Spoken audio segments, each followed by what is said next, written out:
എല്ലാവർക്കും സച്ചൂസ് ടേസ്റ്റി വേൾഡിലേക്ക് സ്വാഗതം. ഇന്ന് ഞാനൊരു ഫിഷ് ബിരിയാണി തയ്യാറാക്കുന്ന വിധമാണ് കാണിക്കുന്നത്. നമ്മുടെ ഫിഷ് ബിരിയാണി എങ്ങനെ തയ്യാറാക്കുന്നതെന്ന് നോക്കാം. ബിരിയാണിക്ക് വേണ്ടിയിട്ട് ഞാനൊരു പാര അല്ലെങ്കിൽ വറ്റ മീനാണ് എടുത്തിട്ടുള്ളത്. നല്ല ഫ്രഷ് വറ്റ മീനെല്ലാം ഞാൻ കട്ട് ചെയ്തെടുത്തു. 1 ടേബിൾ സ്പൂൺ ഇഞ്ചി വെളുത്തുള്ളി പേസ്റ്റും 2 ടേബിൾ സ്പൂൺ മുളക് പൊടി. ഇത് കാശ്മീരി ചില്ലിയും സാദാ ചില്ലിയും കൂടെ ചേർത്തതാണ്. 1/2 ടീസ്പൂൺ കുരുമുളക് പൊടി, 1/2 ടീസ്പൂൺ ഗരം മസാല, 1/2 ടീസ്പൂൺ മഞ്ഞൾപ്പൊടി, 1 ടീസ്പൂൺ ഉപ്പ്, 1 മുറി നാരങ്ങാ നീര് അല്ലെങ്കിൽ 1 ടേബിൾ സ്പൂൺ നാരങ്ങാ നീര്. ഇതെല്ലാം നന്നായി ഒന്ന് മിക്സ് ചെയ്യാം. 1 ടീസ്പൂൺ വെള്ളവും കൂടെ ചേർത്ത് ഇതുപോലെ പേസ്റ്റാക്കി വെച്ചു. ഇനി നമുക്ക് ഇതിലേക്ക് മീൻ ചേർത്ത് പിടിപ്പിക്കാം. എല്ലാം നല്ലതുപോലെ ഞാൻ മസാലയെല്ലാം തേച്ച് പിടിപ്പിച്ചിട്ടുണ്ട്. അരമണിക്കൂർ നമുക്ക് മാരിനേറ്റ് ചെയ്യാം. ഒരു മൺചട്ടി എടുത്തു, അത് ചൂടായി. അതിലേക്ക് ഒരു 2.5 ഗ്ലാസ് വെള്ളം ഞാൻ ഒഴിക്കുന്നുണ്ട്. ഈ വെള്ളം തിളച്ച് വരുമ്പോഴത്തേക്ക് അതിലേക്ക് പട്ട, ഗ്രാമ്പൂ, ഏലക്ക, തക്കോലം, ഇഞ്ചി, വെളുത്തുള്ളി, ജാതിക്ക ഇതെല്ലാം കൂടെ ഇതിലേക്ക് ചേർത്ത് കൊടുക്കാം. കൂടാതെ 2 ബേ ലീഫ്, നേരത്തെ എടുത്ത നാരങ്ങയുടെ തോട്, ഇതെല്ലാം ഒന്ന് തിളച്ച് വരട്ടെ. തിളച്ച് തുടങ്ങിയ വെള്ളത്തിലേക്ക് ഈ മീനിൻ്റെ തലയും വാലും അങ്ങനെ കുറച്ച് ഭാഗങ്ങൾ ഇട്ട് കൊടുക്കാം. ഇത് മീനിൻ്റെ സ്റ്റോക്ക് എടുക്കാൻ വേണ്ടിയിട്ടാണ്. തിളയ്ക്കുന്ന ഈ സ്റ്റോക്കിലേക്ക് 1 സ്പൂൺ പെരുംജീരകം കൂടെ നമുക്ക് ചേർത്ത് കൊടുക്കാം. 2 ഗ്ലാസ് കൈമാ റൈസ് എടുത്തിട്ടുണ്ട്. ഇതിനുള്ള വെള്ളം നല്ലതുപോലെ തിളയ്ക്കുന്നുണ്ട്. ഒരു 5 മിനിറ്റ് ഇങ്ങനെ തിളച്ചതിന് ശേഷം നമുക്കിത് ഓഫ് ചെയ്യാം. ചോറ് വേവിക്കാൻ വേണ്ടിയിട്ടുള്ള പാൻ വെച്ചിട്ടുണ്ട്. പാനിൽ വെള്ളവും വെച്ചിട്ടുണ്ട്. വെള്ളം തിളച്ച് തുടങ്ങി. ഇതിലേക്ക് നമുക്ക് കൈമാ റൈസ് ചേർത്ത് കൊടുക്കാം. ഇതിലേക്ക് 2 ബേ ലീഫ്, 4 ഏലക്ക, ഒരു ചെറിയ പട്ട, ഇഞ്ചി വെളുത്തുള്ളി പേസ്റ്റ്, അത് 1 ടേബിൾ സ്പൂൺ ഉണ്ട്, ഒരു പകുതി നാരങ്ങ നീര്, ഫിഷിൻ്റെ സ്റ്റോക്ക് കൂടെ ചേർത്ത് കൊടുക്കാം. അത് അരിച്ചെടുത്തതാണ്.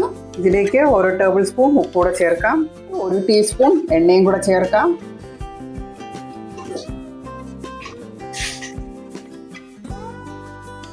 നമുക്കിതിലെ ഈ പട്ടയും ഗ്രാമ്പും ഒക്കെ എടുത്ത് മാറ്റാം.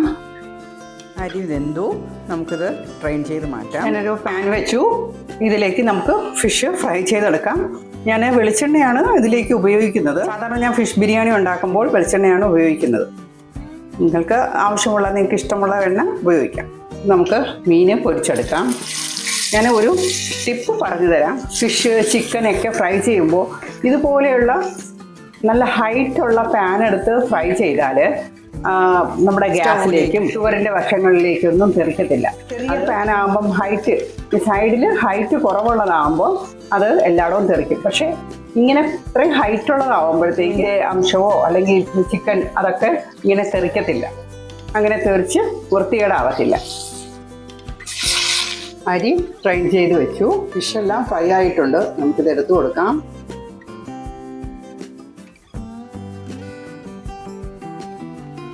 മീൻ പൊട്ടിപ്പോവാതെ സൂക്ഷിച്ചെടുക്കണം.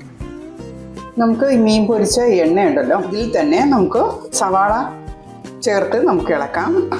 ഒരു 4 സവാള ഞാൻ എടുത്തിട്ടുണ്ട്.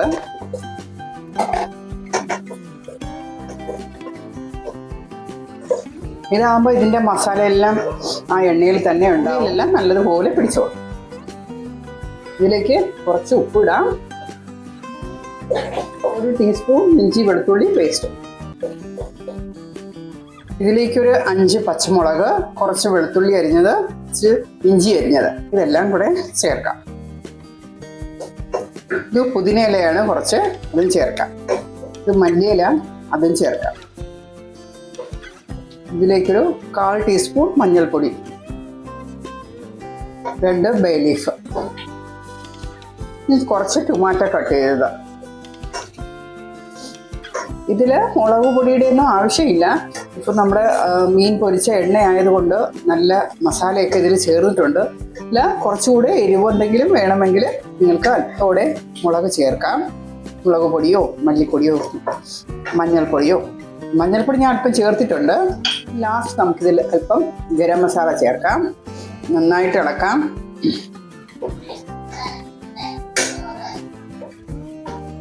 പൊരിച്ച് വെച്ചിരുന്ന പാത്രത്തിലെ എണ്ണയും അരപ്പും കൂടെ ഇതിലേക്ക് ചേർത്ത് കൊടുക്കാം.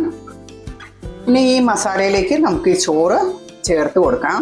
ചോറ് തന്നെ കഴിക്കാൻ നല്ല ടേസ്റ്റാണ്. മീനിൻ്റെ സ്റ്റോക്കും എല്ലാം മസാലയൊക്കെ ഇട്ട് വെച്ച ഈ ചോറ് കഴിക്കാൻ തന്നെ നല്ലൊരു ടേസ്റ്റാണ്. ഇത് നന്നായിട്ടൊന്ന് മിക്സ് ചെയ്ത് കൊടുക്കാം. ഇപ്പോൾ ഫ്ലെയിം നല്ല കുറച്ച് വെക്കണം. ചോറൊന്നും പൊട്ടിപ്പോകാതെ പതുക്കെ ഇത് മിക്സ് ചെയ്യണം. നല്ല സ്പൈസി ആയിട്ടുള്ള നല്ല ടേസ്റ്റി ആയിട്ടുള്ള ഫിഷ് ബിരിയാണി റെഡി ആയിട്ടുണ്ട്. നമുക്കൊരു 5 മിനിറ്റ് ഒരു ദം ചെയ്യും പോലെ, നല്ല രീതിയിലല്ല, വെറുതെ ഒന്ന് അടച്ച് വേവിക്കാം. ഫിഷ് എല്ലാം അതിൻ്റെ മുകളിൽ വെച്ചിട്ടുണ്ട്. നമുക്കൊരു ദം പോലെ ഇത് നല്ലതുപോലെ ഒന്ന് ടൈറ്റ് ചെയ്ത് അടച്ച് 5 മിനിറ്റ് വയ്ക്കാം. അതിനുശേഷം എടുക്കാം. ലോ ഫ്ലെയിമിലാണ് വെച്ചിരിക്കുന്നത്. ഇതിന് വേണ്ടി ഒരു സാലഡ് തയ്യാറാക്കാം. ഞാൻ സവാള അരിഞ്ഞു വെച്ചിട്ടുണ്ട്.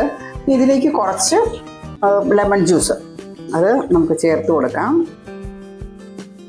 ഇനി വേണ്ടത് കുറച്ച് എണ്ണ, വെളിച്ചെണ്ണയാണ് ഞാൻ ഉപയോഗിക്കുന്നത്, 1/2 ടീസ്പൂൺ. ഇനി ഇതിന് ആവശ്യമായിട്ടുള്ള ഉപ്പ് ഉള്ളതുപോലെ മിക്സ് ചെയ്യുക. നാരങ്ങാ നീരിന് പകരം വിനാഗിരിയും ഇതിൽ ഉപയോഗിക്കാം. 2 പച്ചമുളകും കൂടെ കട്ട് ചെയ്തിട്ട് ഒന്ന് മിക്സ് ചെയ്യാം. നമ്മുടെ സാലഡും റെഡി ആയിട്ടുണ്ട്. ഒരു 5 മിനിറ്റായി. ഞാനത് തുറന്ന് നോക്കാം. ആവിയൊക്കെ കയറി നന്നായിട്ടുണ്ട്. നല്ല മണം വരുന്നുണ്ട്. നമുക്കിത് സെർവ് ചെയ്യാം. ഈ ഫിഷ് ബിരിയാണി എല്ലാവർക്കും ഇഷ്ടമായെന്ന് വിശ്വസിക്കുന്നു. നിങ്ങൾക്ക് ഇഷ്ടമായിട്ടുണ്ടെങ്കിൽ ലൈക്ക്, ഷെയർ, സബ്സ്ക്രൈബ് ചെയ്യാൻ മറക്കരുത്. വീണ്ടും പുതിയൊരു വീഡിയോയുമായി വരുന്നത് വരെ ബൈ ബൈ.